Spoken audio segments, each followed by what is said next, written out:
అవునండి, నాది Mantralayam constituency, Kurnool district. ఎట్లా ఉందండి కూటమి ప్రభుత్వం వచ్చి 150 రోజులు అవుతుంది కదా, పరిపాలన అనేది ఎలా అనిపించింది? వైసీపీ గవర్నమెంట్లో కలెక్షన్ ఉండింది, ఇక్కడ కరెక్షన్ జరుగుతూ ఉందండి. అక్కడ ఎన్ని లక్షల కోట్ల అప్పు జరిగాయి ఉంది అనేది అంతకుముందు అంతా ఎలక్షన్స్ ముందు సెంట్రల్ గవర్నమెంట్ చెప్పిండేదంతా 4 లక్షల కోట్లు 3 లక్షల కోట్లు అన్నారు. ఈ మధ్యలో తెలుస్తుంది కదా 12 లక్షల కోట్ల అప్పు ఉంది రాష్ట్రాన్ని. దాన్ని ఇప్పుడు తీర్చాలి అంటే ఇప్పుడున్న ముఖ్యమంత్రి బాధ్యత వహించాలి.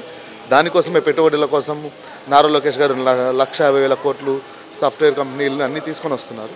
ఎప్పుడైతే పెట్టుబడులు వస్తాయో ఆదాయం పెరిగితే వాటిని కరెక్షన్ చేయాలి కదండి. అప్పులు పెంచుకుంటూ పోతే కన్నా రాష్ట్రాన్ని నమ్మేస్తే బాగుండదు కదా. కరెక్షన్ జరుగుతూ ఉంది. మరి నారా లోకేష్ గారిని చూస్తే గత ప్రభుత్వం అధికారంలో ఉన్నప్పుడు ఆయన్ని చాలా విమర్శించారు. ఆయన గురించి పప్పు అని అన్నారు కదా, దేనికి పనికిరాడు అని చెప్పేసి అని అన్నారు కదా. ఇప్పుడు అలా అన్న వాళ్ళు ఎవరండి? వైసీపీ వాళ్ళు ఎక్కడ కూర్చున్నారు? అసెంబ్లీలో అడుగు పెడుతున్నారా? మేము కూడా ఇంతకుముందు జగన్మోహన్ రెడ్డి ఏదో చేస్తాడని అనుకున్నాం, కానీ ఇప్పుడు రిజల్ట్ ఏంటనే చూస్తాం. నారా లోకేష్ అనే వ్యక్తి 164 సీట్లు రావడానికి పాదయాత్ర చేసి మీకు ఒక అవకాశం ఇచ్చినారు. అంతకుముందు చంద్రబాబుకు ఒక అవకాశం ఇచ్చారు. మీ ఇద్దరిలో ఎవరు బెటర్ అని తెలిసాక జనాలు 164 ఇచ్చారండి. ఇదే అండి ఇప్పుడు ఈ ప్రభుత్వంలో 1,60,000 కోట్ల పెట్టుబడులు తీసుకొస్తాండి నారా లోకేష్. కామెంట్స్ చేస్తున్నా దానికి దాటి రావడం అనేది ఎవరికైనా చాలా కష్టం. మనుషుల్ని ఇంతకుముందు నేను వినేవాడిని, ఒక బలవంతుణ్ణి కామెడీగా లేకపోతే క్యారెక్టర్ అసాసినేషన్ చేస్తారు.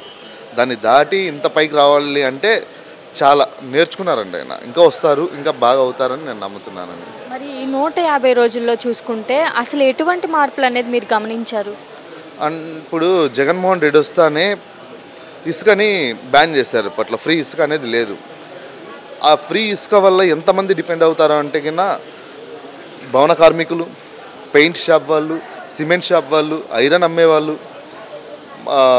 ఒక అగ్రికల్చర్ తర్వాత అత్యంత ఎక్కువగా డిపెండ్ అయ్యేది ఏదైనా ఉందంటే భవన నిర్మాణ కార్మికులు, దానిపైన వెనకాల డిపెండ్ అయ్యే బిజినెస్లు అన్నీ కూడా.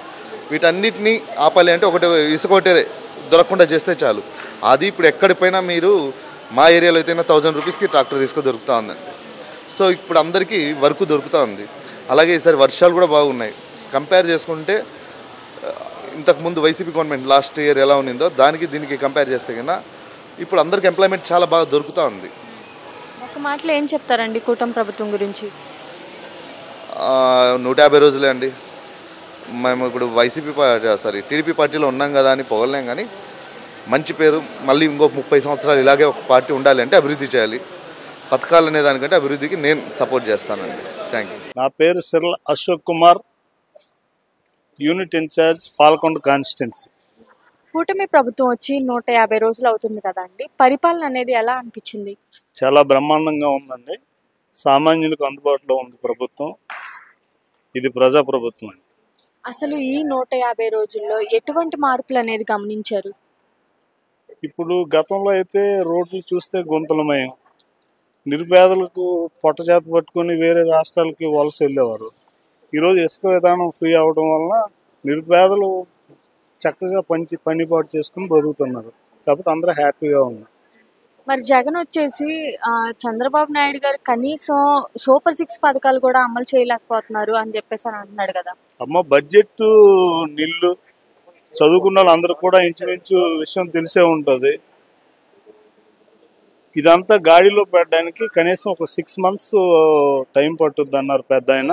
కంపల్సరీ ఈ సూపర్ 6 కూడా అమలు చేస్తారని చెప్పి ప్రజలు కూడా విశ్వాసంతో ఉన్నారమ్మా.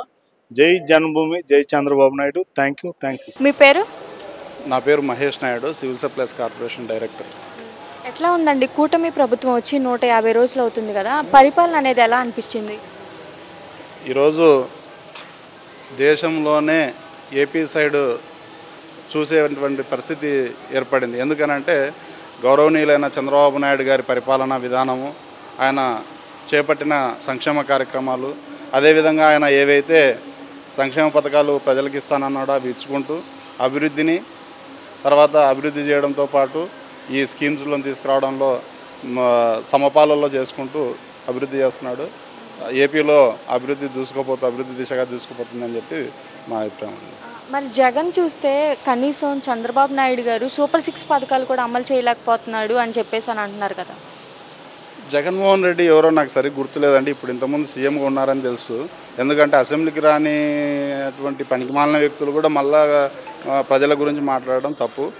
ఫస్ట్ ఆయన తల్లి చెల్లితో మాట్లాడిన తర్వాతనే తెలుగుదేశం ప్రభుత్వం గురించి కానీ ప్రజల గురించి కానీ మాట్లాడితే బాగుంటుందని అనుకుంటున్నాను. అసలు ఈ 150 రోజుల్లో కూటమి వచ్చిన తర్వాత ఎటువంటి మార్పులు అనేది మీరు గమనించారు? ఈరోజు మీరు ఎటు సైడ్ చూసినా కూడా ఇన్ఫ్రాస్ట్రక్చర్ డెవలప్మెంట్లో, తర్వాత రోడ్స్ డెవలప్మెంట్లో, తర్వాత ప్రజలకు కావాల్సిన నిత్యావసర సరుకులలో నాణ్యతలో కానీ ఎక్కడ రాజీ పడట్లేదు. చంద్రబాబు నాయుడు గారు పరిపాలన అంటే రాష్ట్రంలోనే కాదు దేశంలో కూడా అందరికీ ఆదర్శంగా ఉండే పద్ధతుల్లో ఉంటుంది. అదే రూపంలోనే ఇప్పుడు కూడా పనిచేసుకుంటూ పోతున్నారు ఆయన. మరి ఒక 2 డేస్ బ్యాక్ చూసుకుంటే అసెంబ్లీలో వరదు కళ్యాణి వచ్చేసి కూటమి వచ్చిన తర్వాతే ఆడవారి మీద లైంగిక వేధింపులు, లైంగిక దాడులు కానివ్వండి, అత్యాచారాలు కానివ్వండి ఎక్కువైపోయినాయి అని చెప్పేసి అంటున్నారు కదా. కళ్యాణ్ గారు పోయిన 5 సంవత్సరాలు పాపం ఎక్కడో నిద్రపోయినట్టున్నారు. అరాచకాలను భారతదేశంలో తీసుకుంటే ఏపీనే మొట్టమొదటి రాష్ట్రంగా ఉండేది. గతంలో లైంగిక వేధింపులు, మహిళలపైన దాడులు, అత్యాచారాలు, అరాచకాలు అన్నీ జరిగేటివి. చంద్రబాబు నాయుడు గారు వచ్చిన తర్వాత వ్యవస్థలనంతా నిర్వీర్యమైన వ్యవస్థలనంతా క్లీన్ చేసి ఈరోజు పటిష్టంగా పోలీస్ వ్యవస్థను తీసుకొని వచ్చి ఎక్కడ కూడా లైంగిక వేధింపులు జరగకుండా, అటువంటివి జరిగినా కూడా భవిష్యత్తులో జరగకుండా ఉండే విధంగా ఆయన ప్రయత్నాలు చేస్తూ ఉన్నారు. ఏపీలో ఈరోజు ప్రశాంతంగా ఉంది. ఈ ప్రతిపక్షం నాయకులు ఒక 5 సంవత్సరాలు సెలవు తీసుకొని ఇండ్లలో పడుకుంటే బాగుంటుందని మా అభిప్రాయం. అంటే ఆడవారి మీద ఇవన్నీ జరగడానికి కారణం ప్రభుత్వం వైఫల్యం ఉంది, తర్వాత పోలీసుల వైఫల్యం కూడా ఉంది అని చెప్పేసి వరదు కళ్యాణి అంటున్నారు కదా. పోలీసుల వైఫల్యము లేదంటే ప్రభుత్వ వైఫల్యం ఉంది అని చెప్పి ఊకే ఏదో కామెంట్ చేయడం కాదు. వీళ్ళ ప్రభుత్వంలో గత 5 సంవత్సరాల్లో జరిగిన అరాచకాలు వాటి పర్సెంటేజ్ తీసుకుంటే ఏపీలో ఇప్పుడు 0.001 కూడా జరగట్లేదు. చంద్రబాబు నాయుడు గారి పరిపాలనలో ఫ్యాక్షనిజం కానీ, మహిళలపై వేధింపులు కానీ, రౌడీయిజం ఇవన్నీ ఉండవు. గత ప్రభుత్వంలో అవన్నీ ఉండేటివి. వాళ్ళు అదే మత్తులో ఉండి మాట్లాడుతున్నారు తప్ప వేరేది ఏం లేదు. ఒక మాటలో ఏం చెప్తారండి కూటమి ప్రభుత్వం గురించి? చంద్రబాబు నాయుడు, పవన్ కళ్యాణ్ గారు, అదేవిధంగా బీజేపీ, ఈ కూటమి ప్రభుత్వము రాష్ట్ర ప్రజలకు కావాల్సినటువంటి అభివృద్ధి సంక్షేమాన్ని ఏ రూపంలో ఇస్తే ప్రజలు సుఖ సంతోషాలతో ఉంటారో వాటిని ఇచ్చుకుంటూ డెవలప్ చేసుకుంటూ ఆ రూపంలోనే ముందుకు సాగుతున్నారు తప్ప వేరే కార్యక్రమాలు ఏం చేయట్లేదు. ఏపీ రాబోయే కాలంలో అగ్రభాగాన నిలబడుతుందని చెప్పి అభిప్రాయపడతాను.